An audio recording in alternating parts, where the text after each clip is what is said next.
Cam4.fr, le plus grand site de webcam live réservé aux adultes. 14h-16h, Brigitte Lahaie, Sud Radio. Bonjour à tous, nous sommes ensemble durant ces 2 heures sur Sud Radio. Depuis la fin des années 90, le sexe est entré dans la performance. Alors évidemment, sans doute la pornographie y est pour beaucoup. Faut dire que de voir des acteurs qui parviennent à tenir de longues minutes, voire des heures, ça peut complexer bien des hommes, sans compter bien sûr la taille de leur pénis, qui est souvent d'ailleurs plus impressionnante qu'elle ne l'est grâce à un axe de la caméra. Évidemment, le réalisateur fait tout pour donner l'impression qu'il en a une grosse. Pourtant, toutes les femmes ne rêvent pas de ça, elles ne rêvent pas de coït qui dure des heures, et je vous propose qu'en compagnie de Bruno Martin, qui est un peu notre spécialiste de l'éjaculation trop rapide, on va voir comment l'homme doit se comporter lors d'une relation sexuelle. Bruno Martin aime bien nous parler de ce sujet. Il a d'ailleurs créé son site éjaculation-précoce.net et il pourra nous expliquer déjà le mécanisme de l'érection et de l'éjaculation. Il pourra aussi vous dire ce qu'attendent les femmes, parce qu'il est vrai qu'un éjaculateur n'est pas un amant convenable s'il est trop précoce, mais celui qui baise pendant 3 heures, je ne suis pas sûre non plus qu'il soit l'amant attendu par toutes les femmes. Et de même, celui qui n'arrive pas à éjaculer, je le sais puisque j'entends souvent aussi ce genre de confidence, n'est pas apprécié par les femmes. Donc vous voyez, la réalité, elle est peut-être entre tout ça. En tout cas, je vous invite à donner votre avis, à poser vos questions, et pour ça, bien sûr, vous nous appelez au 0826 300 300. Bonjour Bruno Martin. Bonjour Brigitte et bonjour à tous ceux qui nous écoutent. Alors j'ai fait un petit peu le bilan de ce que pourrait être un bon amant, et on voit bien que bien sûr ça va dépendre de chaque femme, mais malgré tout on a un peu tendance encore à penser qu'il faut durer le plus longtemps possible, qu'il faut y aller à grands coups de butoir. C'est pas forcément toujours ça que les femmes attendent. Non, alors d'abord ça peut varier largement d'une femme à une autre.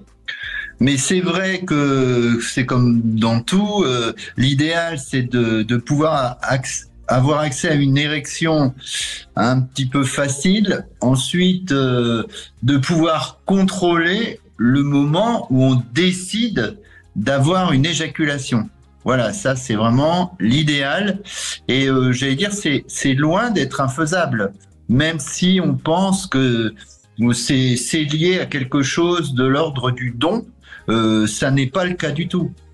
Non, enfin, il y a quand même des hommes qui naturellement sont plus doués que d'autres. C'est comme pour tout.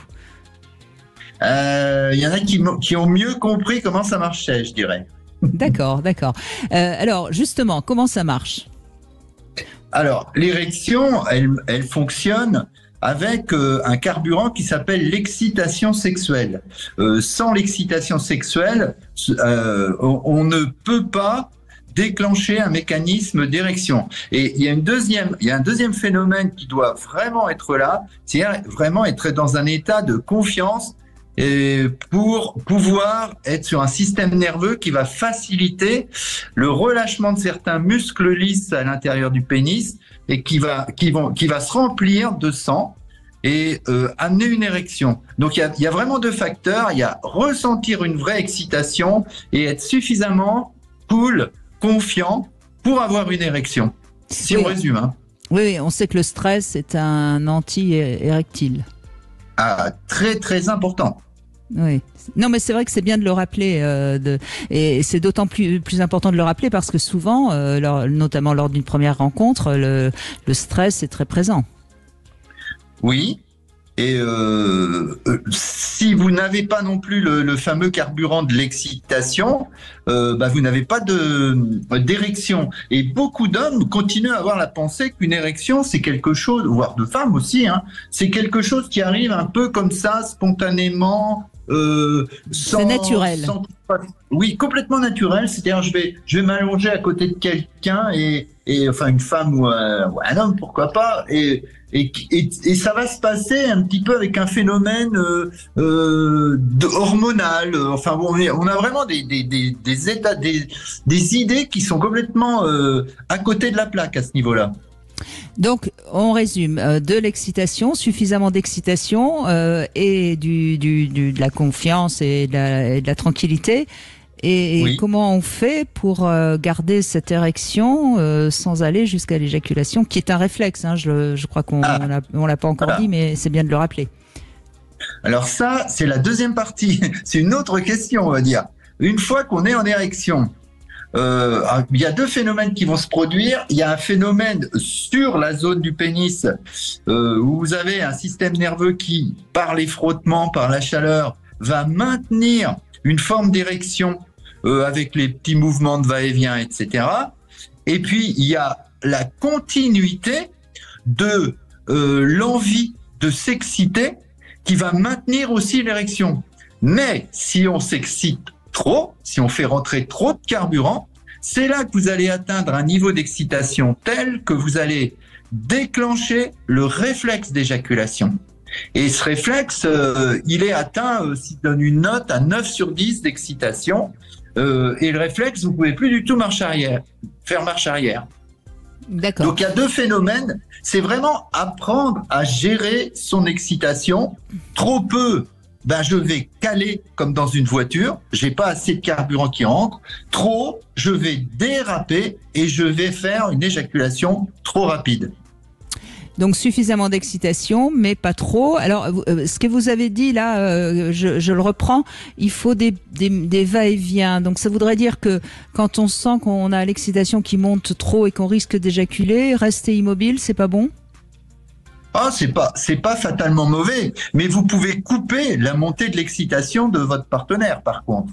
C'est-à-dire que là, si vous pensez qu'à vous, si vous faites quelques mouvements, vous vous arrêtez, elle est en train de monter, vous vous arrêtez. Il y a un moment, vous allez la déconnecter de sa courbe d'excitation. Et c'est un petit peu compliqué ça.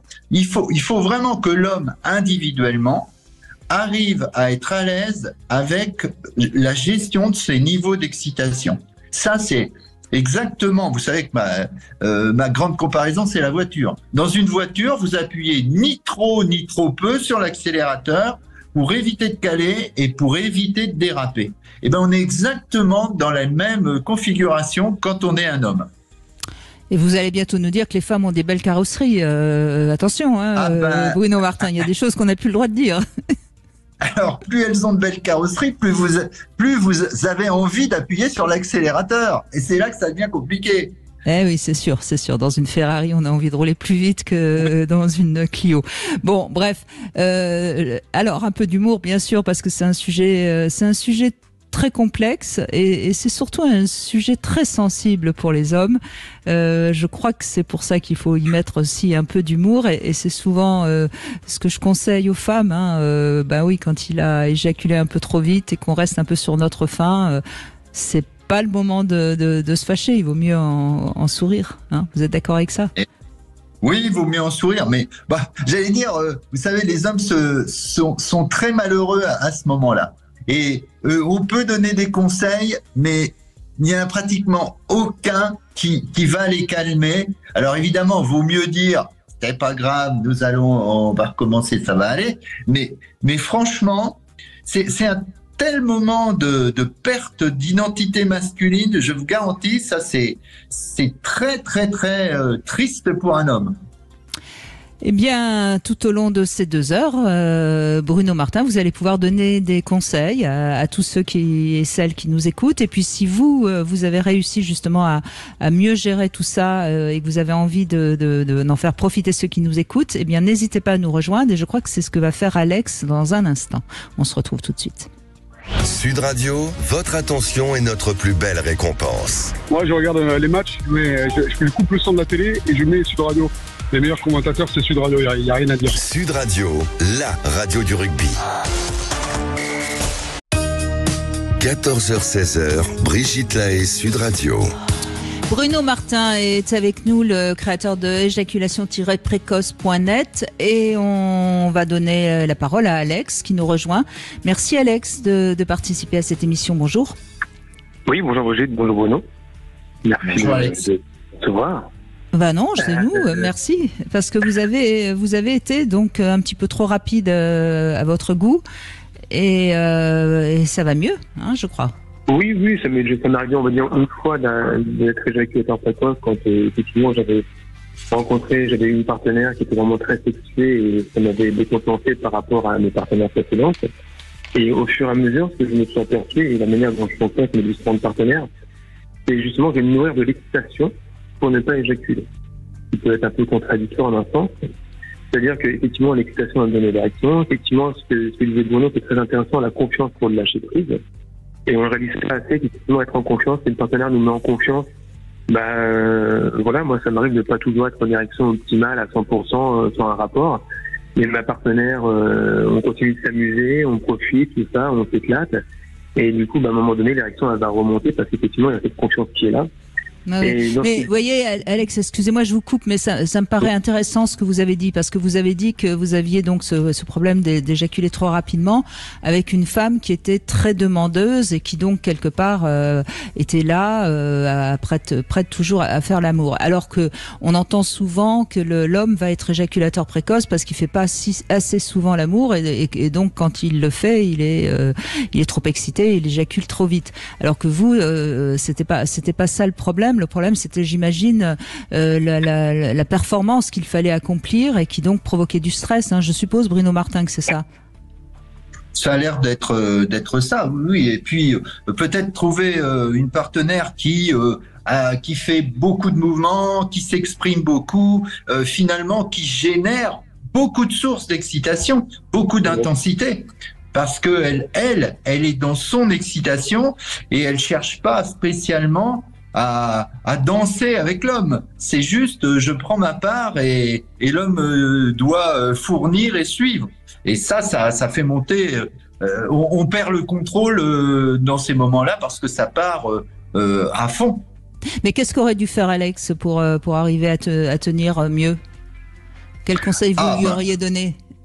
Alors là, moi déjà, je pense qu'on a le droit de s'exprimer un petit peu dans un rapport sexuel. On a le droit de se dire des petits mots, de se guider, etc. Et puis ensuite, il y a la capacité personnelle que moi j'appelle de dissociation, c'est-à-dire cette capacité à prendre de la distance par rapport à la situation. Soit je rentre mentalement complètement dans ce que je vois, ce que j'entends, ce que je sens, c'est-à-dire j'accepte de ressentir tout ça, ou soit je regarde ça avec un œil beaucoup plus passif, beaucoup plus éloigné, tranquillement. C'est aussi vrai pour l'excitation sexuelle que pour les mauvaises nouvelles aux actualités télévisées, où je rentre dedans et je me désespère, où je prends une attitude dissociée. Je prends de la distance par rapport à la situation. Ah oui, j'aime bien. Alors, si on compare la sexualité aux infos, où est-ce qu'on va, Bruno Martin? Alex, oui. Excusez-moi, je vous redonne la parole. Allez-y. En fait, oui, mais effectivement, la personne, le partenaire qu'on j'ai eu, c'était la première fois que j'ai eu une partenaire qui était sexuée comme ça et qui, effectivement, s'exprimait et j'étais vraiment une trop grande excitation. Je n'avais jamais connu cela. Et donc, c'est parti très rapidement. Mais sauf que maintenant, avec le temps, ça a changé. Je peux très bien là faire une rencontre avec une partenaire qui est super excitée, être prêt à éjaculer au bout de... Mais vraiment, par exemple, sur une fellation ou autre, au bout de 10 minutes, quand je la vois. Mais sauf que j'ai tellement de plaisir que j'ai envie de continuer à prendre du plaisir. Et donc, je contrôle mon éjaculation, je contrôle mon érection, mon éjaculation, et je vais continuer à m'amuser peut-être pendant 20 minutes, une demi-heure, une heure, continuer encore et encore. Et en fin de compte, quand je vois que l'excitation monte de plus en plus et que j'ai envie, je stabilise l'envie. Je ne la diminue pas, je l'augmente pas davantage. Je la stabilise pour continuer à la prendre. Et parfois, j'ai ce travers-là, au bout d'un moment, c'est comme si je laissais passer le cap aussi de l'éjaculation. Et après, ça met énormément de temps, justement, à pouvoir me libérer, à pouvoir y arriver. Et ça, parfois, c'est problématique dans certains cas de me dire, j'ai envie, ma partenaire a envie. Et malheureusement, c'est pas encore câblé. Donc, il faut que je retrouve une autre source d'excitation pour repasser comme si on fait un deuxième étape dans cette là. Et pour moi, c'est si je suis excité, si j'ai ma partenaire excité, si j'ai envie de continuer à profiter d'elle, et c'est comme ça que je vais arriver à gérer, à réguler mon excitation et donc le respect des éjaculations. Oui, il me semble, Bruno Martin, qu'Alex est quand même assez au fait de son fonctionnement. Oui, il a compris que tout était orienté sur le contrôle de ce qu'on fait rentrer comme excitation sexuelle en soi. J'en ai besoin, j'accélère le fait d'imaginer, de voir, d'entendre, sentir. J'en ai moins besoin parce que je commence à monter dans des zones un petit peu orange ou rouge. Je vais prendre de la distance par rapport à la situation, moins me focaliser, respirer calmement, relâcher les tensions musculaires et jouer avec mon corps comme avec un outil au service du féminin. C'est un jeu de souplesse, d'accompagnement. Ouais, c'est ça, c'est un partage. C'est vraiment un partage, c'est une fusion, voilà, c'est quelque chose qui fait que quand ta partenaire est excitée, que moi je suis excité, oui, c'est une osmose qui va se créer, et puis c'est là, on va durer le temps que ça dure, et on va vraiment être en phase. Et moi, j'avais cette situation toujours de pouvoir au moins lui donner une distance maximale, et bien sûr avec le but de pouvoir arriver à un ou plusieurs orgasmes quand c'est possible pour elle, pour ensuite moi pouvoir aussi me libérer. Ça, c'est quelque chose qui est très important pour moi, et lui donner le maximum de plaisir qu'elle peut prendre. Et même comme tout à l'heure vous disiez en introduction, à un moment donné, quand on arrive et qu'on se dit on va éjaculer alors que la partenaire est en train de monter, c'est compliqué, on veut se retenir, etc. Et je sais que moi j'essaie de travailler, et quand ça arrive d'être plus en synchronicité, c'est compliqué, mais je fais en sorte qu'elle puisse prendre son orgasme pour qu'après moi je puisse prendre le mien. Mais c'est un travail, et c'est pour ça que je dis c'est vraiment particulier, parce que plus il y a d'excitation, plus ça me donnait une motivation supplémentaire pour contrôler. Et oui, c'est pas si simple, mais en tout cas, vous l'exprimez très bien, Alex, et merci de vous être exprimé. Et puis encore une fois, je crois qu'il faut bien rappeler que quand de temps en temps, il y a des ratés, c'est pas très grave. À partir du moment où on arrive à en parler tranquillement dans le couple, c'est pas non plus un drame. Merci beaucoup, Alex. On continue avec Bruno Martin. Vous avez envie de lui poser des questions, n'hésitez pas, vous nous appelez au 0826 300 300. Je rappelle que vous, les femmes aussi, n'hésitez pas à venir témoigner, parce que les hommes vous écoutent et ça les aidera aussi à mieux comprendre ce que vous attendez. On se retrouve dans un instant. Vous voulez parler à Brigitte Lahaie? 0826 300 300. 14h-16h, Brigitte Lahaie, Sud Radio. Nous sommes avec Bruno Martin aujourd'hui, psychosomaticien, et on évoque l'éjaculation trop rapide, qui est quand même un des grands problèmes des hommes. Je crois que c'est même une des premières causes de consultation en sexologie masculine, enfin pour les hommes en tout cas, Bruno Martin. Oui, pour moi c'est la première cause, et la seconde, évidemment, vous avez le problème de l'érection qui vient derrière, mais d'abord c'est l'éjaculation rapide. Alors rappelons quand même pour décomplexer les hommes, c'est quelque chose de normal dans la nature. Les animaux, les hommes n'ont pas besoin de tenir. C'est pour le plaisir féminin finalement qu'il est nécessaire de tenir. Pour la reproduction, c'est pas la peine. Ah non, au contraire, plus vous êtes rapide en reproduction, meilleur vous êtes. Il faut pas se faire manger, et si vous voulez vous reproduire plusieurs fois, il vaut mieux éjaculer vite avant d'être croqué. Alors, curieusement d'ailleurs, ce sont les animaux, c'est les plus grands prédateurs, ceux qui sont dans le haut de la chaîne alimentaire, qui éjacule très très très lentement. Le gorille, il peut y passer quelques heures parce qu'il s'en fout, personne va venir le dévorer. D'accord, donc nous on était plus fragile finalement que le gorille. Oui. Alors je sais pas, parce que j'avais entendu dire qu'il avait un tout petit zizi le gorille. Je sais pas si vous êtes au courant de ça, Bruno Martin. Alors c'est vrai, et c'est vrai que c'est pas un grand zizi. Alors c'est-à-dire que la taille du pénis dépendrait de la monogamie ou de la polygamie. Plus vous êtes polygame, plus vous avez un grand pénis dans le règne animal. Et ça voudrait dire que l'humain, lui, il serait très très polygame, alors que finalement notre copain gorille, il n'est pas si affolé que ça du sexe, et il peut se contenter d'une femelle alpha un certain temps. Mais alors, est-ce que si on est une femme et qu'on veut un homme fidèle, il faudrait plutôt choisir un homme qui a un petit zizi? Écoutez, sur quelques milliers d'années, ça peut se justifier. Sur une vie, j'irai pas jusque-là. Hein. Bon, en tout cas, ce serait intéressant d'ailleurs de faire une enquête que je trouverais tout à fait intéressante. Oui. On mesure la taille du sexe en érection, hein, bien sûr, et puis on pose la question, est-ce que vous êtes un peu fidèle, beaucoup, pas du tout, et on pourrait faire des enquêtes qui seraient intéressantes plutôt que certaines enquêtes dont on n'a rien à foutre, non? Qui se répètent, des enquêtes qui se répètent. Mais oui, ce serait une enquête. Oui, pourquoi pas. Mais on sait que les espèces à grand pénis sont beaucoup plus volages que les autres. Oui. Cela dit, dans certaines cultures humaines, on voit quand même des hommes plus fidèles ou moins fidèles. Et j'ai ma petite idée, mais je n'en dirai pas plus. Pierre, bonjour. Bonjour Brigitte, bonjour Martin. Bruno, pardon. Excusez-moi. Pardon. Bonjour. Mais c'est pas grave, il s'appelle Martin aussi, d'une certaine manière. Ok. Alors, pour répondre à votre question juste avant, en fait, le sexe d'un gorille en érection fait entre 3 et 5 cm. Ah ouais, c'est pas beaucoup quand même. Hein. C'est pas beaucoup, ouais. Et proportionnellement, donc c'est lui qui a le plus petit sexe en termes de proportion. Par rapport à sa taille.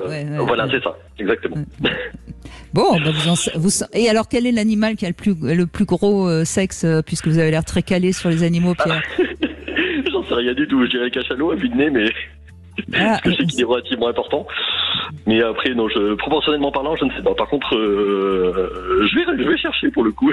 Bon, mais en tout cas, si quelqu'un est particulièrement attiré par les animaux et qu'il connaît l'animal ayant le plus grand sexe, ça nous intéresse. Hein. On aime bien notre culture générale. Et puis alors moi, je crois que c'est la baleine bleue.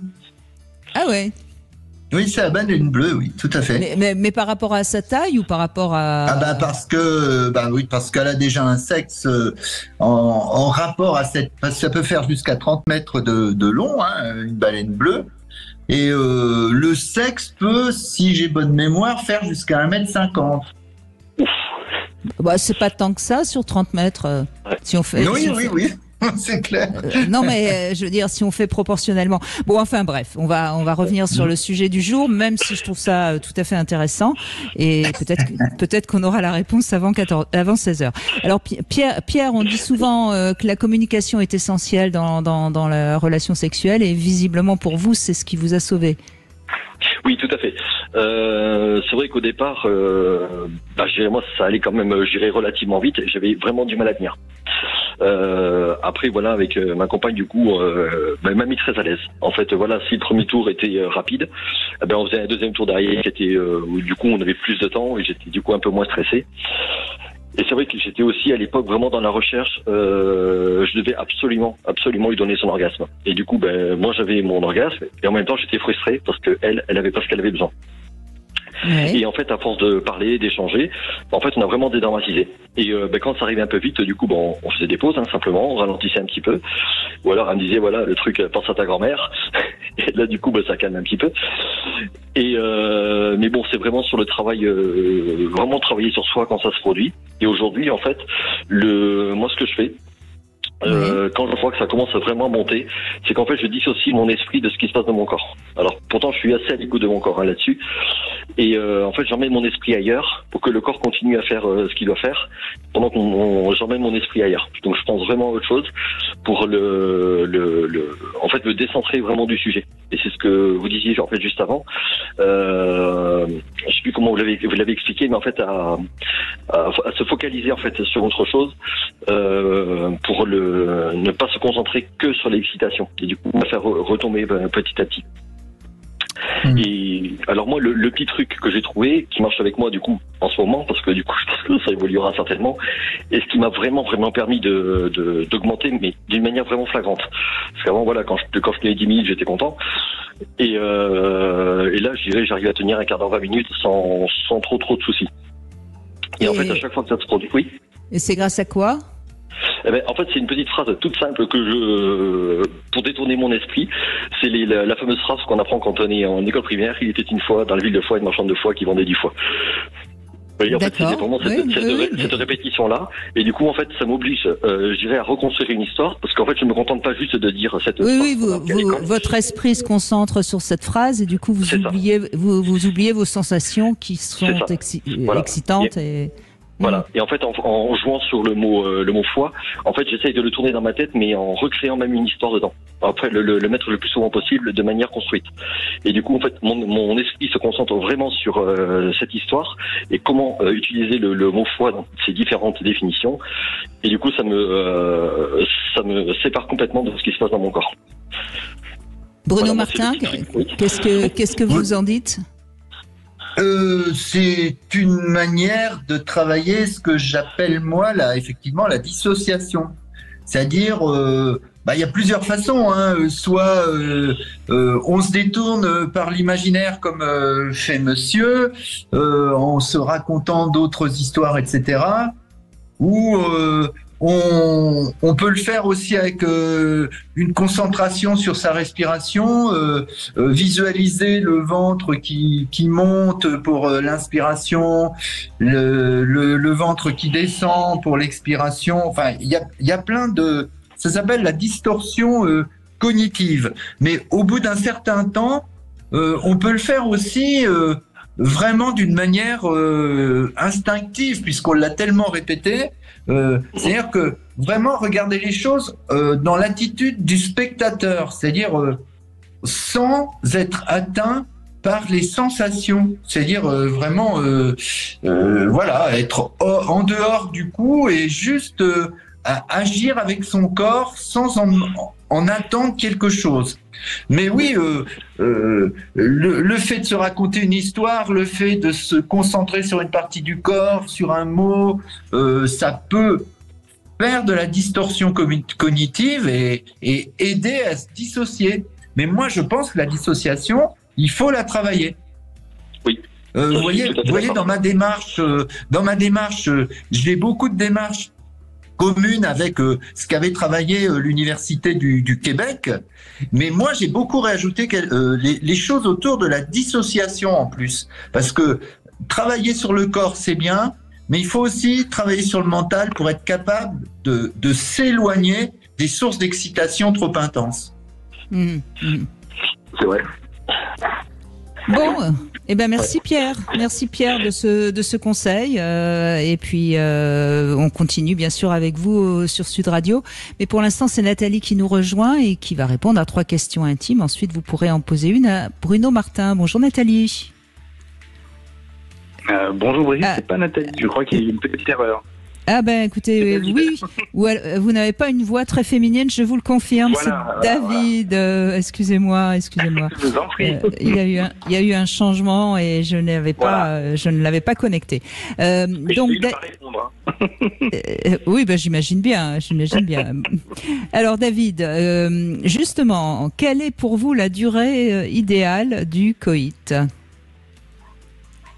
Bon, je pense que 15 minutes, c'est pas mal.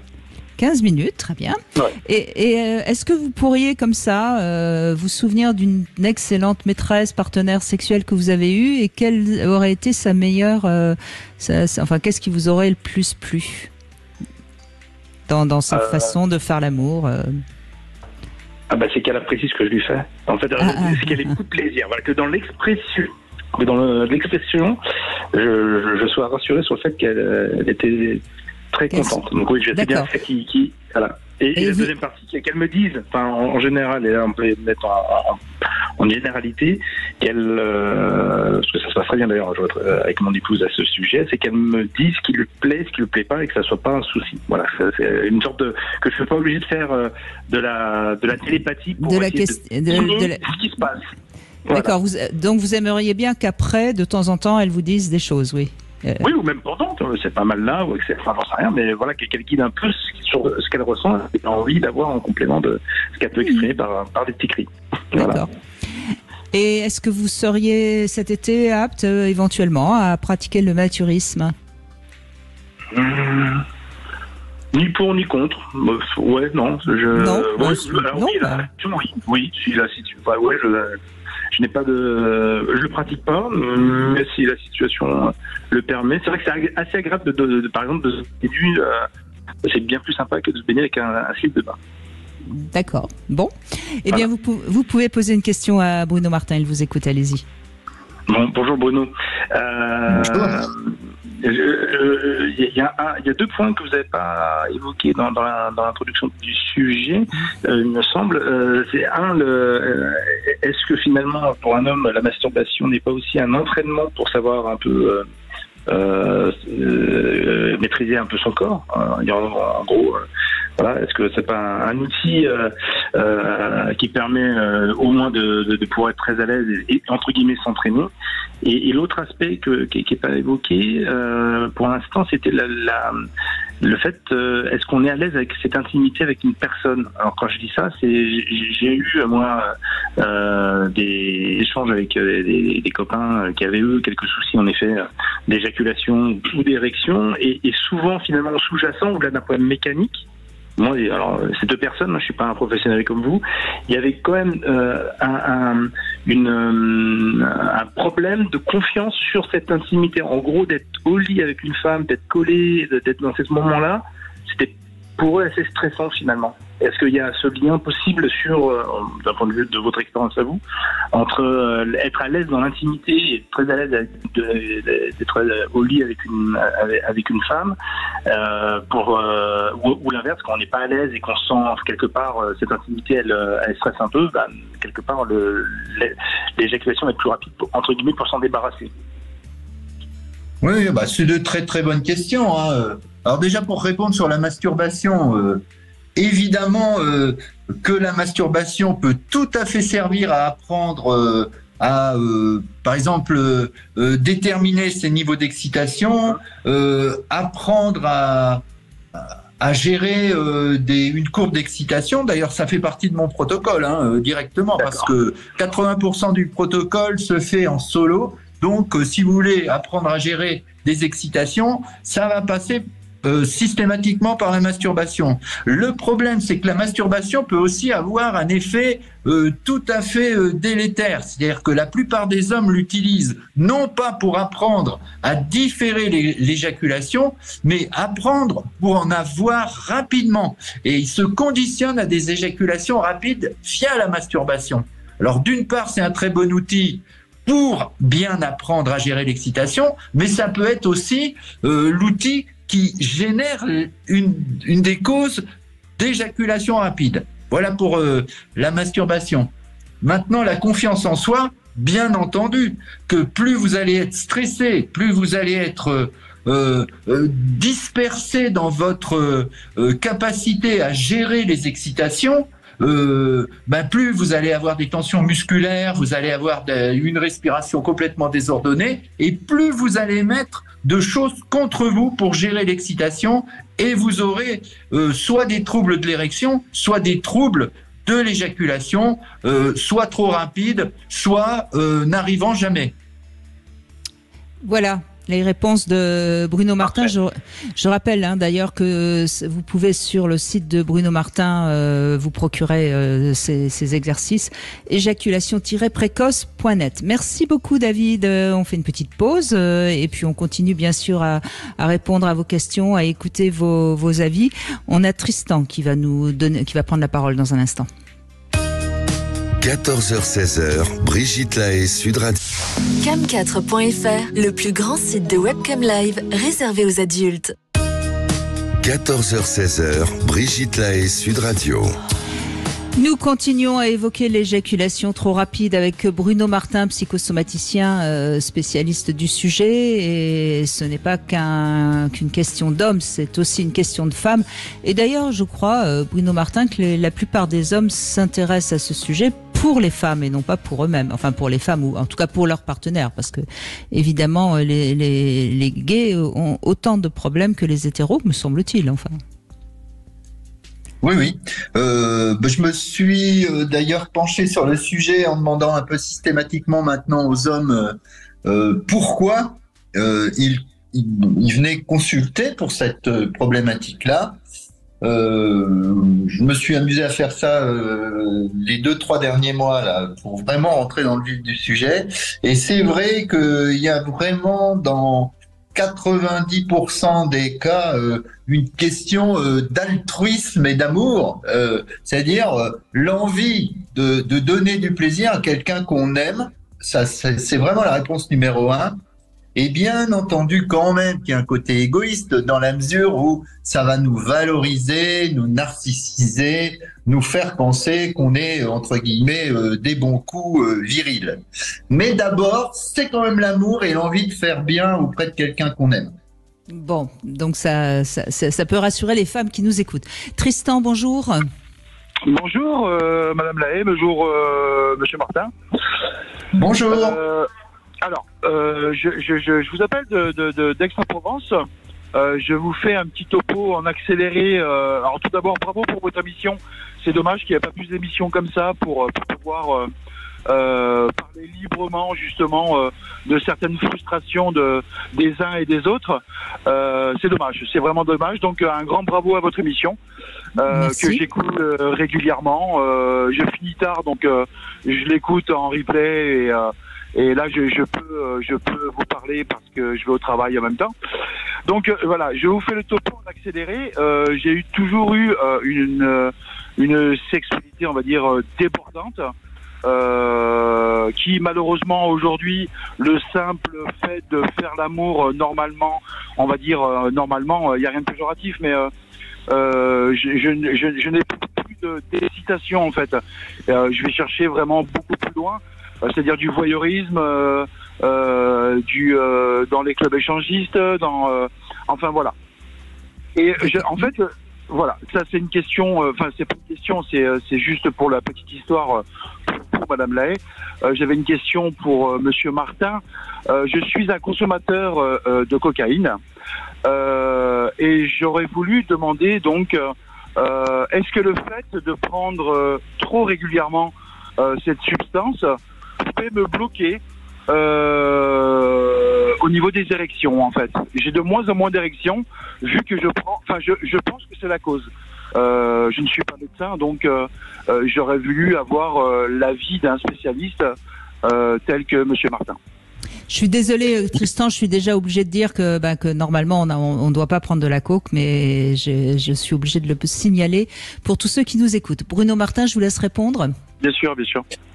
Alors, c'est vrai que la cocaïne a des effets doubles, un effet central sur les conductions nerveuses qui sont qui a un effet ultra négatif, délétère sur le désir sexuel, sur l'agitation, l'énervement quand on n'est plus sous son effet. Et puis physiologiquement, vous allez aussi détériorer tout un tas de fonctions.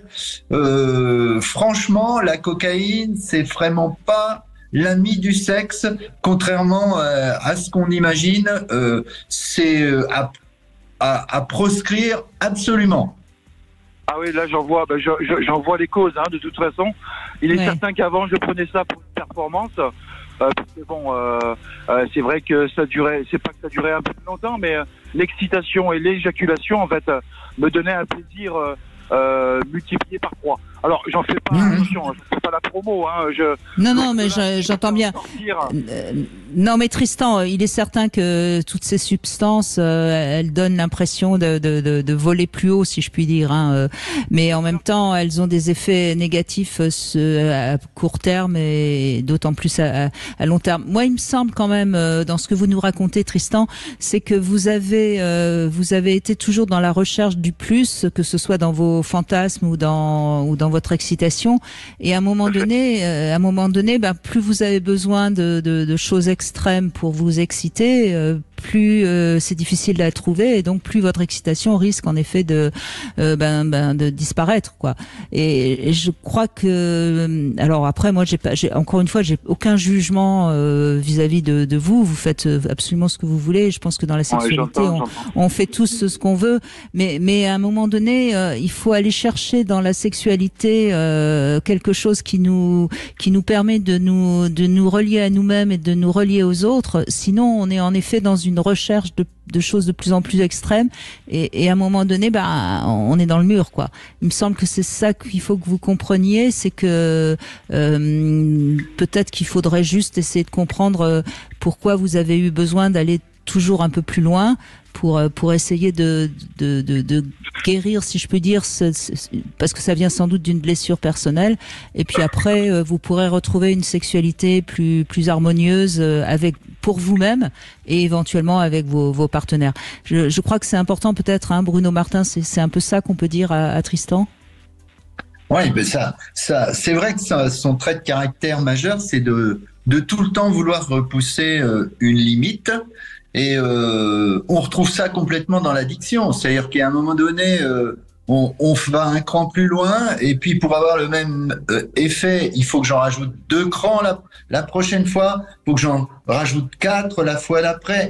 Et c'est ça qui vous entraîne dans dans une avalanche qu'on ne peut plus du tout maîtriser à un moment donné, et il faut beaucoup se méfier, parce que effectivement des substances psychotropes comme la cocaïne non seulement peut détruire les niveaux d'excitation, vous les annihilez quasiment, mais vous donnez aussi des éléments complètement distordus en matière plus ou moins psychiatrique, hein, et en plus, vous créez, parce que j'ai eu le cas il y a pas longtemps là dans mes patients, d'énormes problèmes de relations de couple, des problèmes psychosociaux et de relations de couple qui sont vraiment difficiles à résoudre, parce que quand on est addict, on est dans l'immaturité et on n'arrive pas à faire un couple avec un enfant,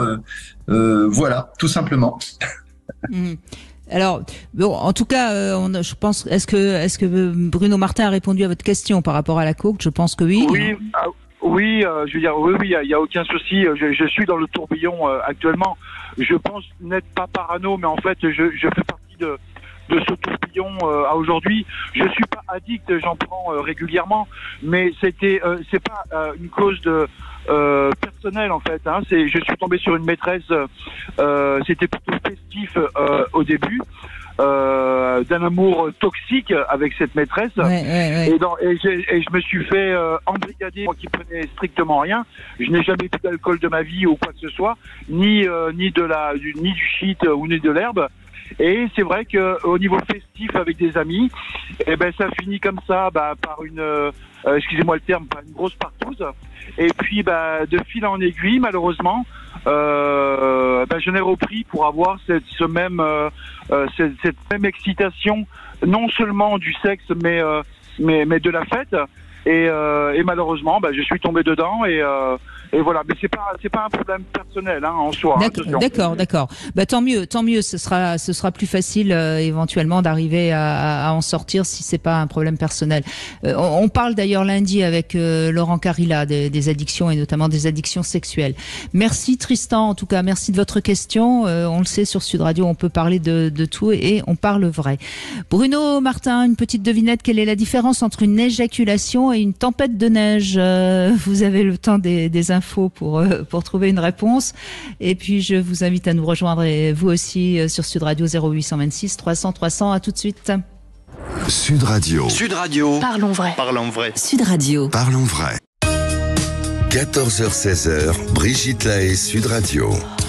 Et nous prenons notre temps pour régler ces problèmes d'éjaculation trop rapide grâce à Bruno Martin, qui est avec nous, psychosomaticien, sexologue et notamment créateur de ce site éjaculation-précoce.net. Je ne peux que vous inviter à aller faire un petit tour.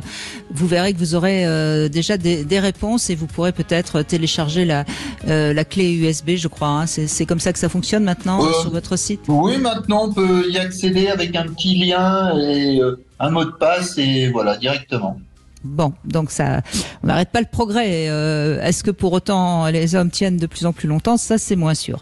Bon, en tout cas, ma devinette du jour, quelle différence entre une éjaculation et une tempête de neige, Bruno Martin?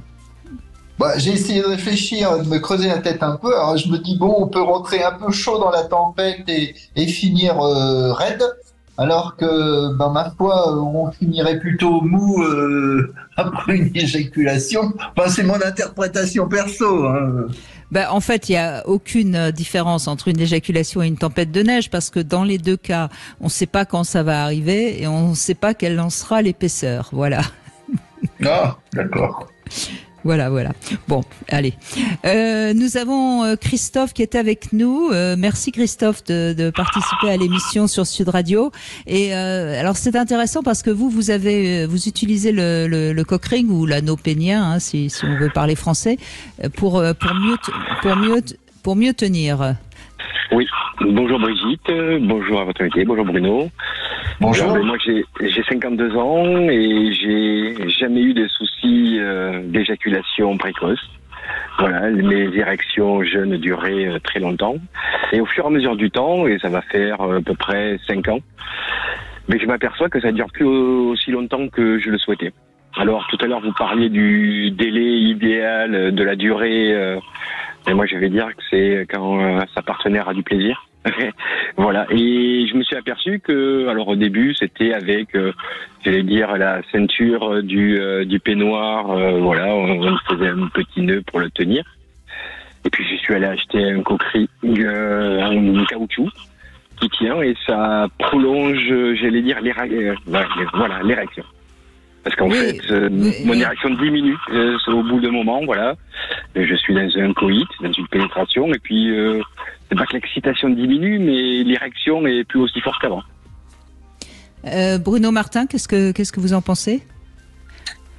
Je pense que le cock ring peut ralentir ce qu'on appelle le reflux veineux, c'est-à-dire le retour du sang à l'intérieur du corps avec le réseau veineux. Donc ça peut maintenir une érection qui est bien installée, voilà. Par contre, je pense que ça n'a pas de relation avec la vitesse d'éjaculation. On peut améliorer l'érection, mais bon, l'éjaculation, c'est pas fatalement en relation avec le cock ring. Par contre, au fil du temps, moi, je pense que les hommes ont besoin de plus d'intensité dans les sources d'excitation que au début de la vie sexuelle. Il nous en faut plus et on peut avoir des doutes sur son érection alors que finalement, on a moins d'excitation et il faut aller en chercher un petit peu si on veut maintenir une érection dure. Mais Christophe, la question que je vous pose, qui me permettra peut-être d'être plus précis sur le diagnostic, est-ce que vous avez plus de mal à avoir une érection? Je dis pas à la tenir, je dis à l'avoir. Non. Après, effectivement, il y a l'excitation différente au fur et à mesure du temps. Donc votre réponse semblerait prouver que donc c'est pas un problème d'excitation parce que vous avez fait trop de choses, etc. C'est plus un problème de peut-être d'une petite fuite veineuse au niveau du pénis. Donc moi, je vous conseillerais de faire un examen, donc un Doppler, hein, avec pour aller voir ce qu'il en est et si c'est le cas. Ça s'opère, hein. C'est-à-dire que, c'est-à-dire qu'il y a peut-être, alors pour l'instant c'est pas très gênant, mais ça peut s'aggraver, donc c'est pas spécialement agréable. Et en effet, le cock ring, ça fait comme un petit garrot, hein, qui resserre et donc qui resserre un peu la veine qui fuit, hein, si vous voyez ce que je veux dire. Mais je comprends. Après, c'est l'érection qui dure pas aussi longtemps qu'avant. Donc c'est un outil que j'ai utilisé. Oui, bien sûr. Mais c'est bien le cock ring. Sauf qu'attention, hein, il faut pas le garder plus d'une demi-heure. Ah oui, ça c'est clair. Oui, bien sûr. Bien sûr. Donc c'est important de le savoir. Et puis peut-être que vous avez quel âge? 52 ans. Bon, 52 ans, c'est pas mal d'aller faire un petit bilan. Vous verrez où vous en êtes. Et si c'est un problème de fuite veineuse, on en parle souvent avec Eric Allaire qui vient régulièrement, qui est chirurgien vasculaire et qui opère les hommes qui ont justement des fuites veineuses. Et puis après, tout fonctionne comme avant, hein, parfaitement bien. Ben merci, parce que je ne savais pas. J'étais pas au courant de ça. Eh ben, on en apprend on en apprend dans cette émission. Mais pour l'instant, bon, l'anopénien, c'est bien. Vous avez trouvé une solution, mais qui sur le long terme n'est pas forcément. Je sais pas d'ailleurs, mais on dit que d'utiliser trop l'anopénien n'est pas forcément une bonne chose, hein, Bruno Martin. Après, c'est comme vous disiez, il faut pas le garder trop longtemps pour éviter un petit peu un sang qui stagnerait dans les corps caverneux. Bon, mais après, le plus direct, c'est ce que vous disiez, c'est-à-dire faire un petit bilan Doppler et puis voir si on a vraiment besoin d'un garrot ou d'une intervention. Ou si vraiment c'est vraiment un état mental d'excitation qui devient un petit peu léger, trop léger pour maintenir une érection au fil du temps. D'accord. Après, c'est pas systématique. Je l'utilise pas à chaque fois. Voilà. Ça dépend la durée du coït. Et comme j'ai envie que ça dure plus longtemps. Oui, non, mais de toute façon, le mieux, c'est toujours pareil, hein, c'est d'aller voir sur le plan médical qu'est-ce qu'il en est exactement, et puis ensuite on peut interpréter les causes psychiques, mais d'abord il faut voir si la mécanique elle fonctionne bien ou pas. Hein. Mais bon, dans votre cas, de toute façon, il n'y a rien de grave, hein, il y a des solutions, donc on va surtout pas vous alarmer. Et puis encore une fois, l'anopénien, c'est un petit jouet aussi pour certains hommes. Mais comme vous l'avez dit, Bruno Martin, ça n'a aucun rapport avec l'éjaculation. C'est-à-dire, ça n'empêchera pas. Oui, ça c'est clair. À part l'effet placebo, hein, qui toujours peut fonctionner, mais. Ouais, ça peut. Alors, il y a peut-être aussi. Vous savez, plus on a de l'expérience, plus justement on a acquis cette fameuse capacité de se dissocier, de prendre de la distance. À un moment donné, quand on en prend trop, justement, on est moins bombardé d'excitation et de temps en temps, au cours du rapport, on va manquer de ces sources d'excitation qui vont faire réduire un petit peu la rigidité du pénis. Trop d'expérience, parfois, si on se laisse aller, peut être une forme de... Ça peut nous trahir. Eh oui, c'est fragile, hein, quand on dit que c'est l'homme le sexe fort, hein, c'est pas tout à fait l'impression qu'on a aujourd'hui. Bon, en tout cas, merci beaucoup Christophe d'avoir réagi. Bruno Martin, on fait une petite pause, on se retrouve dans un instant et je vous invite évidemment vous aussi à témoigner, à donner votre avis au 0826 300 300. À tout de suite. Sud Radio, votre attention est notre plus belle récompense. J'adore vous entendre, j'adore les multiplexes, j'adore, voilà quoi, franchement, chapeau. Sud Radio, la radio du rugby. 14h-16h, Brigitte Lahaie, Sud Radio. Nous sommes avec Bruno Martin et nous évoquons donc la sexualité et particulièrement la capacité à l'homme de tenir un peu plus longtemps. Et c'est bien que les femmes aussi prennent la parole. Merci Alicia de nous rejoindre. Bonjour. Bonjour Brigitte, bonjour Bruno. Bonjour. Alors justement... Une petite recherche pour votre question tout à l'heure sur les animaux. Oh, c'est gentil alors. Qu'est-ce que vous avez trouvé ? C'est l'éléphant d'Afrique qui mesure comme la baleine bleue 1,50 m. Ah oui. Mais l'éléphant d'Afrique, on est d'accord, est beaucoup plus petit oui. Par rapport à la baleine bleue. Mais il a la particularité de s'en servir comme une 5e jambe éventuellement. C'est-à-dire qu'il s'en sert pour trouver un appui, l'équilibre. Et ça fait comme la trompe aussi. Il peut appréhender des objets avec, se gratter avec. Enfin voilà. C'est pratique. C'est un multifonction. C'est vrai, hein, Bruno Martin, ça serait pratique de vous caresser l'oreille avec le pénis, mais enfin, ça serait peut-être un peu grand pour nous. Si on essaye de tenir en équilibre, je connais beaucoup d'hommes qui se casseraient la figure. Hein. J'imagine.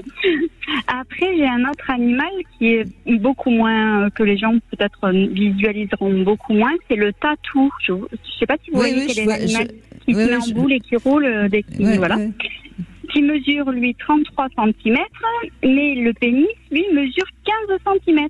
Ah oui, c'est énorme, donc, c'est la moitié de sa taille. Voilà, ça fait, c'est proportionnellement parlant, c'est assez impressionnant quand même, je pense. J'ai vu, mais je pense que... oui, c'est comme si un homme d'1m60, il avait un pénis de 80 cm, ça serait quand même impressionnant. Oui. Oui. Voilà. Il serait bien encombré avec ça. Je pense, et nous aussi, on ne sait pas quoi en faire. Oui, je suis d'accord. Alors Alicia, merci déjà de vos recherches. C'était très utile pour notre culture générale, pour briller lors des dîners. Moi, je trouve ça très intéressant. Et donc, vous voulez réagir aussi. Vous avez eu un partenaire un peu trop rapide, je crois. Oui, effectivement. Après, la plupart du temps, j'avais comme excuse que c'était surtout ma faute, en fait. Mais bon, voilà. Et puis, comme disait un auditeur précédent, hier, je me sentais ni aimée, ni désirée par cet homme-là. Donc, je ne sais pas si ça y faisait aussi. C'était tout le temps moi qui allais le chercher. Si j'allais pas le chercher, je pouvais rester, par exemple, 3 mois sans aller le chercher. C'est pas lui qui venait, par exemple. Et puis, du coup, la question, c'était à quelqu'un d'autre. Non. Alors, du coup, pareil, il fallait que éventuellement que j'y aille avec des tenues pour avoir l'impression de l'exciter. Et puis, dès qu'on passait à l'acte en lui-même, voilà, c'était aussitôt dit, aussitôt fait. Alors peut-être qu'il évitait les rapports pour pas se trouver en situation d'échec, mais peut-être que le sexe tout simplement n'était pas son truc. Alors je sais pas, parce que il me comparait à toutes ses ex qui classaient. Celle-là était géniale, celle-là ci, celle-là là, et voilà, a priori non, avec les autres il n'y avait jamais aucun souci. C'était ça c'est ce qu'il vous racontait.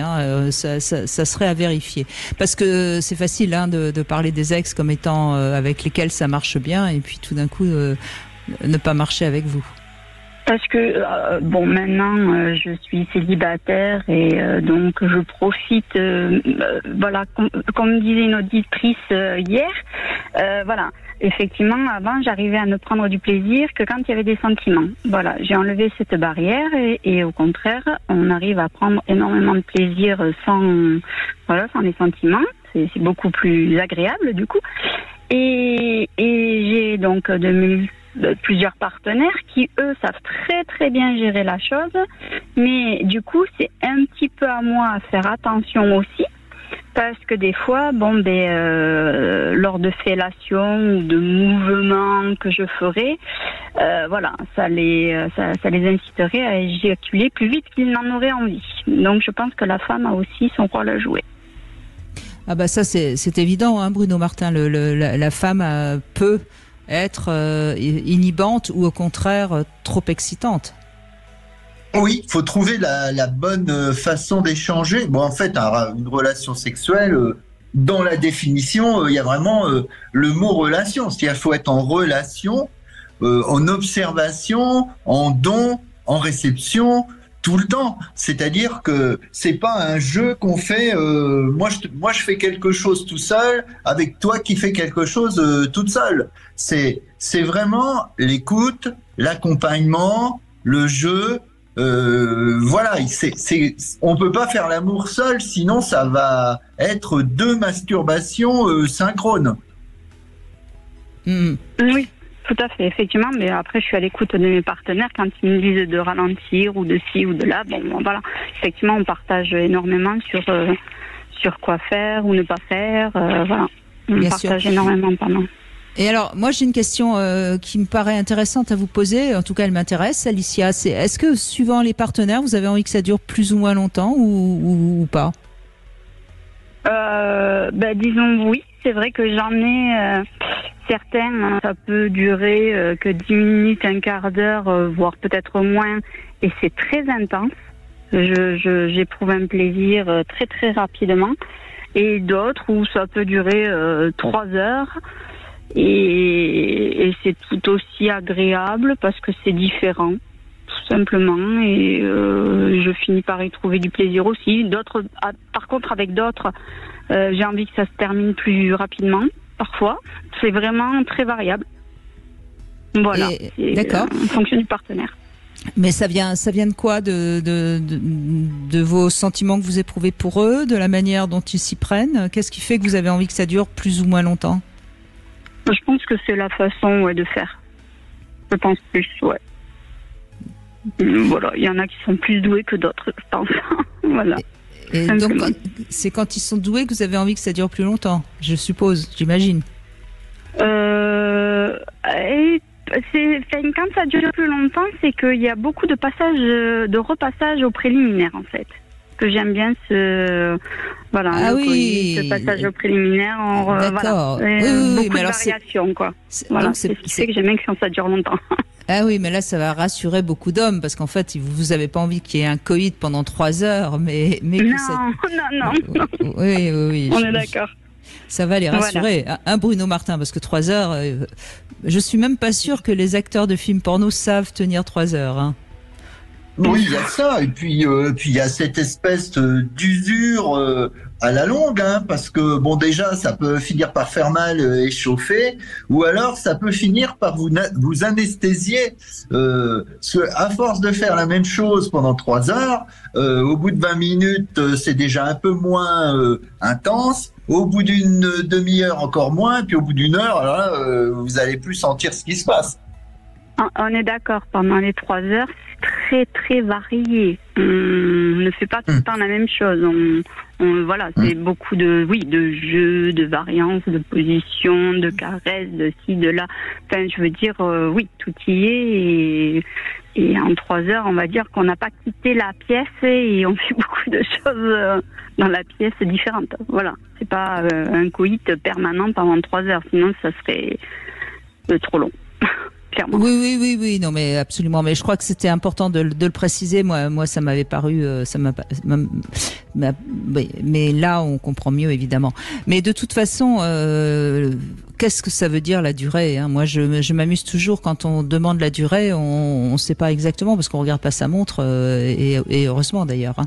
Ce qu'il faut simplement, c'est avoir eu la sensation que c'était bien et que et qu'on reste pas sur sa faim, hein, je crois, Bruno Martin.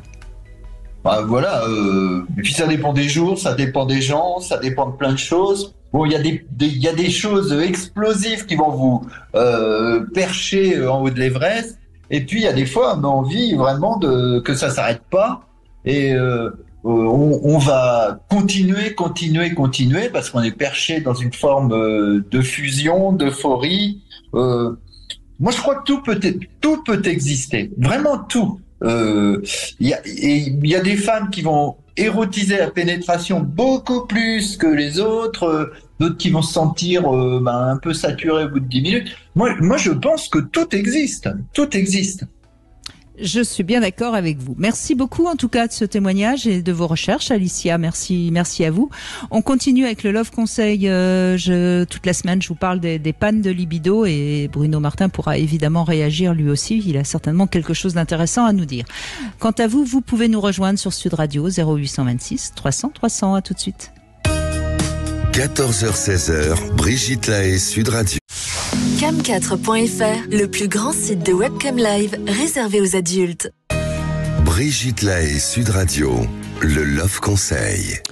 Eh bien, Bruno Martin, on sait l'importance du désir, de la libido, et beaucoup d'éléments peuvent évidemment provoquer des pannes de libido, et je vais revenir donc sur différentes pannes, et notamment sur ce quotidien qui déverse sur nous une multitude de soucis, parce qu'on peut se débattre avec des questions matérielles, les mauvais résultats d'un enfant, la belle famille, le chien qui va mal, bref, il y a beaucoup de raisons qui font qu'on va stresser, qu'on va s'inquiéter, et le sexe, évidemment, évidemment, dans tout ça, ne fait pas bon ménage.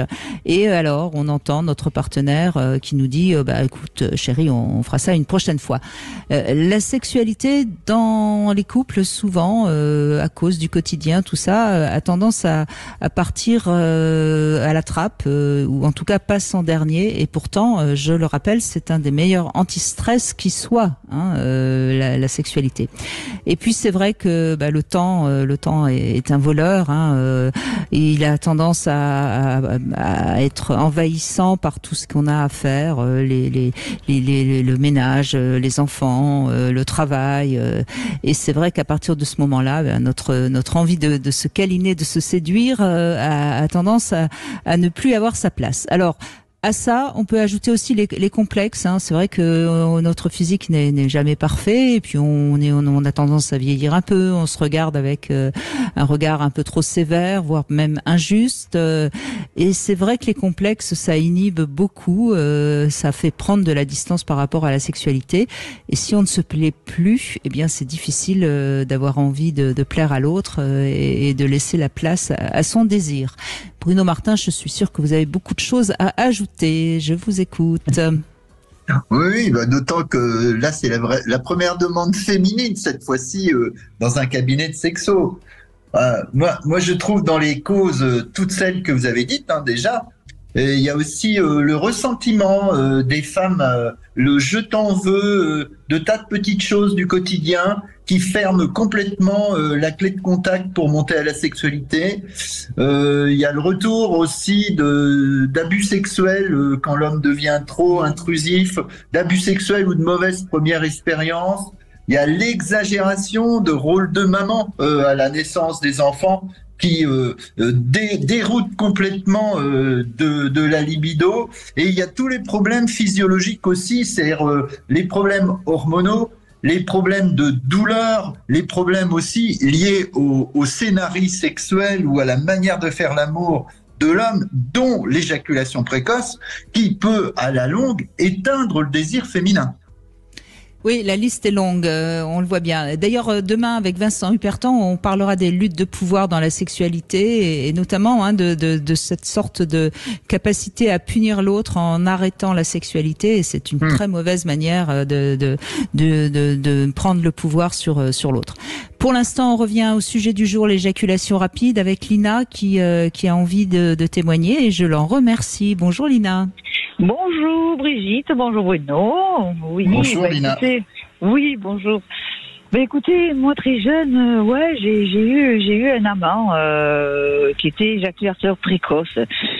Mais bon, ça m'a jamais trop frustrée. On arrivait quand même à trouver des amusements différents et j'arrivais malgré tout on arrivait à compenser tout ça, quoi. Mais lui, ça le frustrait beaucoup, et en revanche. Parce que lui, dès qu'il était très très excité, je l'excitais très vite et voilà quoi. Voilà. Et aujourd'hui, l'homme que je fréquente, m'a dit qu'il était plutôt lui éjaculateur précoce, mais bon, je m'aperçois que non, pas tant que ça. Voilà, il arrive quand même à négocier le truc. Et comme moi, j'aime pas la pénétration, j'aime pas que ça dure trop longtemps, donc tout va très bien. On arrive à trouver un équilibre. Oui, ben ça c'est important aussi de rappeler qu'il y a des femmes qui sont pas pour que ça dure très longtemps et pourquoi pas, le plaisir se trouve lors des préliminaires. C'est vrai que Bruno Martin, depuis 14 ans, on n'a pas donné de chiffres. Je sais que c'est toujours difficile dans la sexualité de donner des chiffres parce que qu'est-ce que vous diriez d'abord, on parle de l'éjaculation précoce à partir de quel temps? Allez, si on veut se lancer dans un temps, on va dire 3 minutes. Mais j'allais dire, si vous avez une femme qui jouit en 2 minutes 30, c'est plus précoce. Mais bon, oui, c'est pas... Non, mais on lance souvent cette barrière des 3 minutes. Mais c'est vrai que ça laisse pas beaucoup le temps aux femmes de monter dans la courbe de l'excitation sexuelle. Moi, je pense que c'est l'incontrôlabilité qui est à la base de toute définition de troubles de l'éjaculation. Tant qu'on n'est pas capable de comprendre et de contrôler un petit peu cette excitation, on est dans une problématique d'éjaculation anarchique et qui devient malheureusement prématurée. Oui, tout à fait. Le jeune amant que j'avais était vraiment précoce. Alors lui, il était à peine, il payait la pénétration que ça y est, quoi. C'était petit, quoi. Oui, ça c'est quand même un peu ennuyeux. Ouais. Il y a même Lina, il y a même d'ailleurs des hommes qui vont éjaculer avant la pénétration et là c'est toujours un petit peu plus ennuyeux parce que quand c'est ce phénomène là, c'est très compliqué d'arriver à leur faire passer ce stade, je crois. Ouais, je pense. Enfin, bon, après, Jean-François, on s'est quittés, mais voilà, quoi. Mais voilà. Et aujourd'hui, la personne avec qui je suis, moi, je trouve pas qu'il soit éjaculateur précoce, parce que bon, il 10 minutes. Enfin, je trouve que déjà, c'est bien, quoi. Ah bah 10 minutes, on parle pas d'éjaculation précoce. Eh ben exactement. Alors que lui, il me dit oh mais moi je suis rapide, je suis précoce. J'ai dit non, je crois pas, quoi. Enfin, moi je vois pas ça comme ça, mais bon voilà. Non, de 10 minutes, on ne parle pas d'éjaculation précoce. Alors après, s'il tombe sur mais peut-être qu'il est tombé sur une femme qui était multi-orgasmique et qui donc s'en est plainte. C'est toujours pareil. Peut-être. Mais bon, voilà. Donc,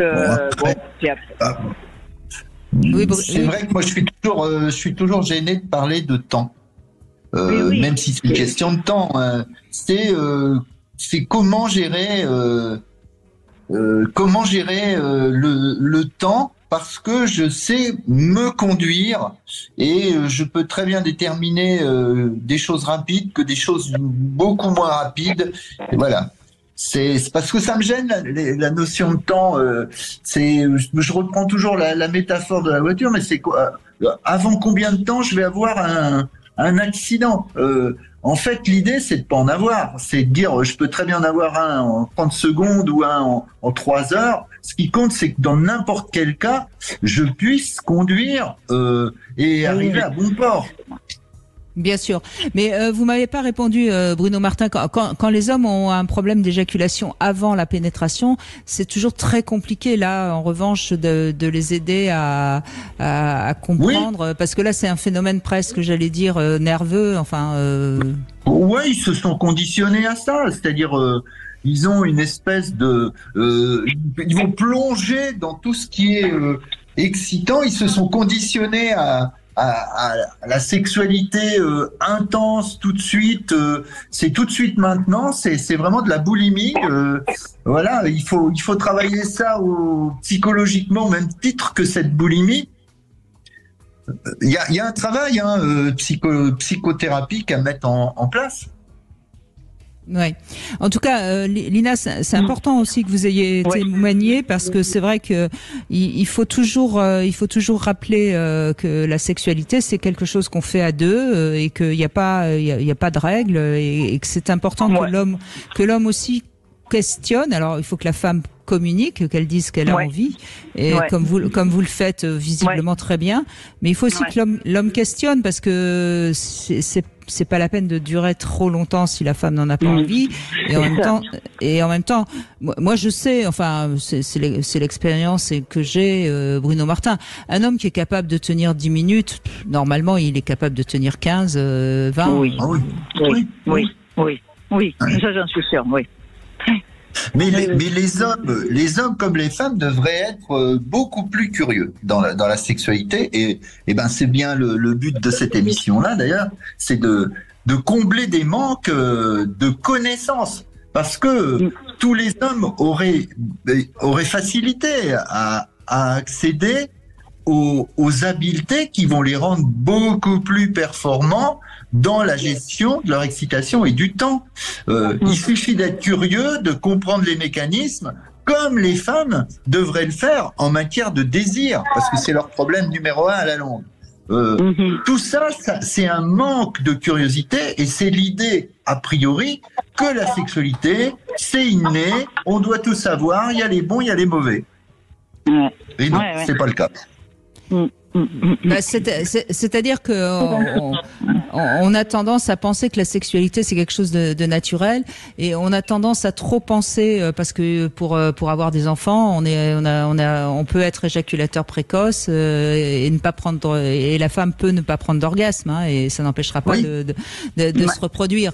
Et je crois qu'on est encore un peu trop marqué dans notre société par la sexualité reproductive et peut-être que s'il fallait avoir plus de plaisir pour avoir des enfants, on se serait beaucoup plus, enfin l'humanité se serait beaucoup plus intéressée à la sexualité. C'est évident. Donc c'est vrai, c'est tout à fait juste. Voilà. Et d'ailleurs, j'en profite pour donner une information. Très souvent, des couples qui sont un petit peu avec des difficultés à avoir des enfants, c'est souvent des couples qui sont ensemble depuis pas mal de temps et qui font beaucoup moins l'amour. Et comme ils font pas assez souvent l'amour, il n'y a pas d'ovulation possible. Donc, c'est important d'entretenir sa sexualité. Voilà, c'était le petit conseil du jour. Merci Lina, en tout cas, merci beaucoup d'être intervenue, parce que c'est important aussi qu'on ait l'avis des femmes sur ce sujet, puisque c'est quand même pour le couple qu'il est important de tenir. On fait une petite pause, Bruno Martin, et on va conclure avec Vie de mots. Vous voulez parler à Brigitte Lahaie? 0826 300 300. Cam4.fr, le plus grand site de webcam live réservé aux adultes.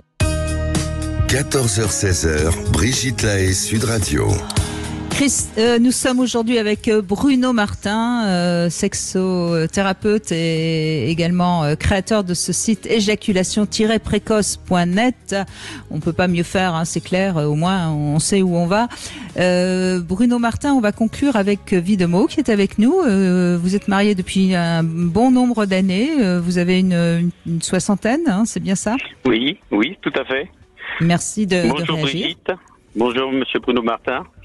Bonjour.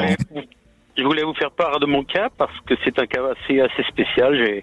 J'ai une épouse formidable que j'ai connue il y a une quarantaine d'années de ça. Je l'ai fréquentée pendant 2 ans. Je l'ai épousée 2 ans après. En ce temps-là, la virginité comptait encore pas mal. Donc je l'ai connue vierge et moi-même, je n'ai pas eu de rapport sexuel avant parce que j'étais très romantique et les aventures ne m'intéressaient pas. D'accord, oui. Donc vous avez commencé débuté à se ensemble. connaître. Et oui, tout à fait. Et là, ce que je voulais dire, c'est que ce que j'adore, c'est sa franchise, parce qu'aujourd'hui, quand j'entends parler de simulation féminine, ben moi, avec elle, lors de notre nuit de noces, le lendemain, elle m'a dit, ben écoute, non, je n'ai pas ressenti du tout de plaisir, au contraire, mais j'ai eu mal à cause de cette semaine que j'ai perdue, c'est peut-être ça. Et le fait est que on s'est parlé tout de suite de comment plus ressentir de plaisir, quoi. Ben c'est chouette, c'est bien. Oui. Surtout oui, qu'à tout à fait.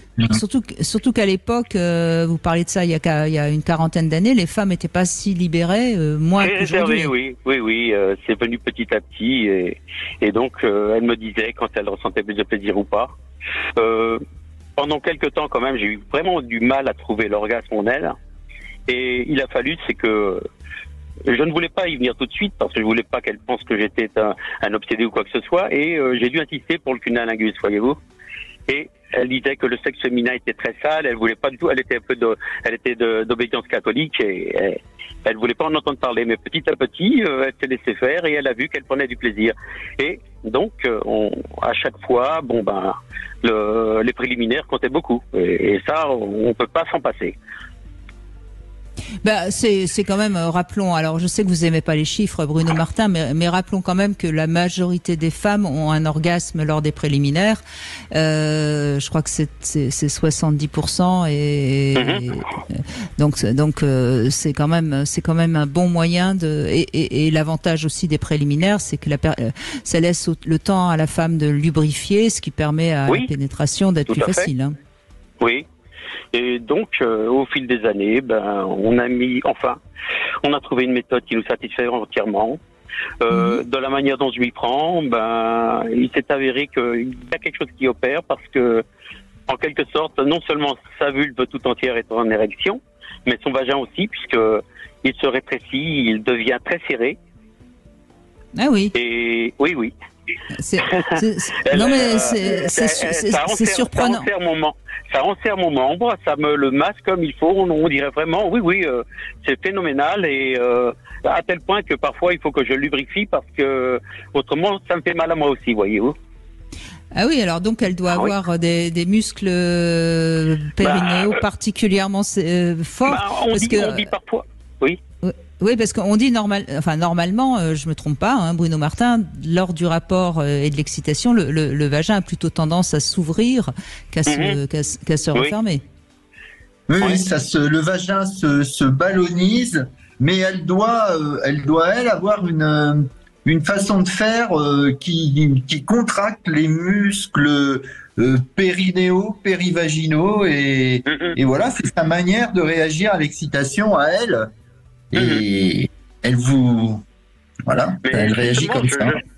Je ne m'y prends vraiment pas comme tout le monde, je le fais différemment et ce fait est qu'elle réagit à cette façon de faire. Vous-même parlez d'éjaculation précoce. L'éjaculation précoce, parfois, ça m'atteignait, c'est-à-dire que j'étais en milieu de rapport et tellement venais et qu'elle était plus longue à prendre son plaisir. C'est moi qui éjaculais avant elle, ça c'est un fait. Mais justement, la manière dont je m'y prends aujourd'hui fait que non, maintenant je peux prendre mon temps. C'est elle au contraire qui prend plus de plaisir à le faire. C'est elle qui bouge, ce n'est plus moi. Et c'est ça qui fait que à chaque fois, mais c'est systématique, hein, je m'y prends comme ça. Et c'est son vagin qui oui, si je comprends bien, d'ailleurs c'est marrant parce que c'est presque un peu le lien avec l'émission qu'on va faire demain, puisque on va essayer de parler aussi de la dominance du partenaire. En fait, vous restez finalement assez passif et c'est elle c'est elle qui vous fait l'amour. C'est-à-dire que je deviens passif avec mon sexe, mais pas avec mes mains. Oui, d'accord, mais avec votre sexe, et votre bassin, hein, vous restez assez passif. C'est ça. C'est-à-dire vous restez immobile. Hein, je reste immobile et c'est le fait de continuer à lui donner du plaisir en l'amassant au niveau du clitoris, de ses lèvres et autres. D'accord. Donc là, elle n'a plus besoin de. Oui. Alors ce que je comprends mieux ce qui se passe en fait, c'est que vous êtes immobile et vous lui faites, grâce à vos mains, vous lui procurez de la jouissance, ce qui fait qu'elle se contracte, il y a des réactions de contraction qui doivent se passer dans son bassin à elle et dans son vagin, ce qui fait que par moment vous devez sentir en effet qu'elle vous enserre le pénis. Ça doit être ça, je crois, Bruno Martin. Oui, mais c'est un conseil qu'on peut donner.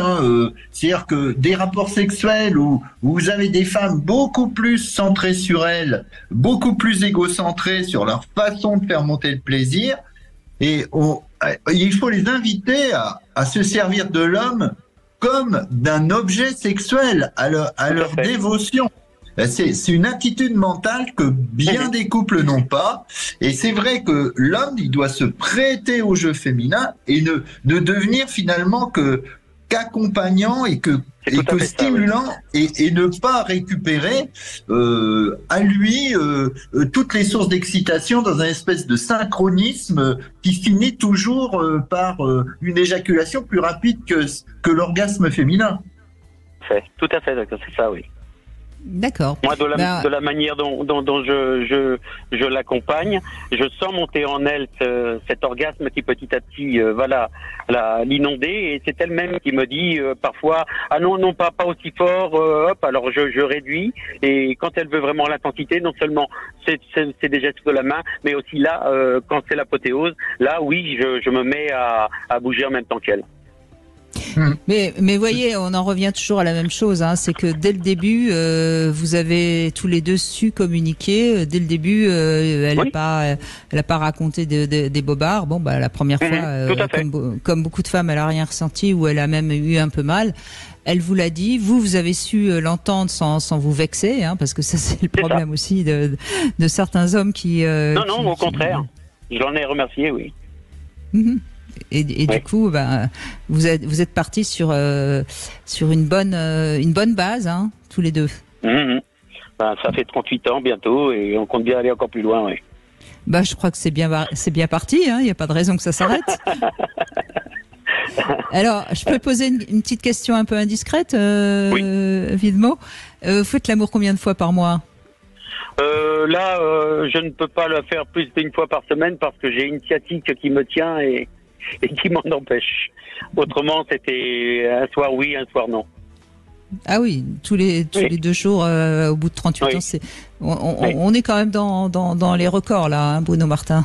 Ah oui, tout à fait. Une très bonne santé sexuelle et évidemment et qui débouche sur une bonne santé du couple en général. Oui. Oui, une entente formidable. Oui, bah écoutez, bravo, félicitations. Et puis bah enfin, il y a pas de secret, hein, communiquer. À partir du moment où on peut se dire les choses, eh bien on peut trouver des solutions. Le problème souvent, c'est qu'il y en a un des deux qui reste un peu sur sa faim ou qui est frustré ou même qui a mal d'ailleurs. Hein. Combien de femmes ont des douleurs et elles n'osent pas le dire. Et à partir de ce moment-là, qu'est-ce qui se passe ? On essaye d'éviter le rapport sexuel puisqu'il n'est pas satisfaisant. Et petit à petit, le couple ne fait plus l'amour, et un couple qui fait plus l'amour, c'est un couple qui souvent risque d'être en danger. Hein. Donc communiquer c'est vraiment essentiel. Bruno Martin, ce qu'on peut dire aussi, c'est que vous êtes là, hein, vous en tant que sexothérapeute, comme beaucoup, vous êtes là aussi pour aider le couple à communiquer. Et peut-être que ce que on pourrait dire pour conclure, c'est qu'il est important de venir vous voir pas trop tard, c'est-à-dire que quand c'est trop tard, c'est difficile de relancer la libido et la sexualité du couple. Oui, quand vous en avez un des deux qui a déserté le couple, ce qui peut arriver dans des cas extrêmes, là vous pouvez pas souffler sur les braises quand il y en a plus, quand il y a plus que de la cendre, vous pouvez plus rallumer le feu. C'est-à-dire pour faire un couple, faut être deux et il faut vraiment venir tant qu'il reste quelque chose à partager si on veut rallumer la flamme. Voilà, donc ça c'était peut-être important à dire. Et si l'un des deux, enfin si l'homme a des problèmes d'éjaculation précoce, je crois que la femme, c'est peut-être à la femme peut-être de provoquer la consultation. Les hommes ont du mal, hein, souvent. Oui, l'homme veut toujours trouver des solutions par eux-mêmes. Enfin, les hommes, c'est ça. Hein, et gentiment, en demandant à son mari, par exemple, de lui faire plaisir en allant se renseigner, en allant chercher de l'info, ça peut provoquer effectivement la première démarche qui va déboucher sur la solution. Les femmes ont leur mot à dire et pas attendre d'être exaspérées par le phénomène parce qu'elles ont tenu longtemps. Non, on a le droit de dire, écoute, ça me ferait plaisir qu'on aille s'informer sur les moyens de sortir de ce désagrément. Exactement. Et puis peut-être une bonne raison de consulter, messieurs, c'est vous qui me l'aviez dit un jour, hein, Bruno Martin, une des causes d'infidélité des femmes, c'est justement un mari ou un amant qui éjacule trop vite et elles ont envie d'aller voir ailleurs. Comment ça se passe quand ça dure plus longtemps ? C'est la phase ultime. Donc il faut vraiment réagir avant. Voilà, je crois que le message est clair. Merci en tout cas, Widmo, de ce témoignage qui donne de l'espoir aux jeunes couples qui nous écoutent. Vous voyez, vous pouvez encore tenir une bonne trentaine d'années. Merci Bruno Martin. Je rappelle le titre de votre site, éjaculation-précoce.net. Tout de suite, bien sûr, vous retrouvez Alexandre Delovan. Nous, demain, on sera avec Vincent Hupertan, qui est également sexothérapeute, et on va mieux comprendre les luttes de pouvoir dans la sexualité. Puis on va aussi essayer de voir comment on peut être de temps en temps dominant, de temps en temps dominé dans la sexualité, et d'inverser les rôles. Ça peut aussi apporter un peu de fantaisie de temps en temps, et c'est pas si mal. Voilà. Merci à tous. Sud Radio. Parlons vrai. Sud Radio. Parlons vrai.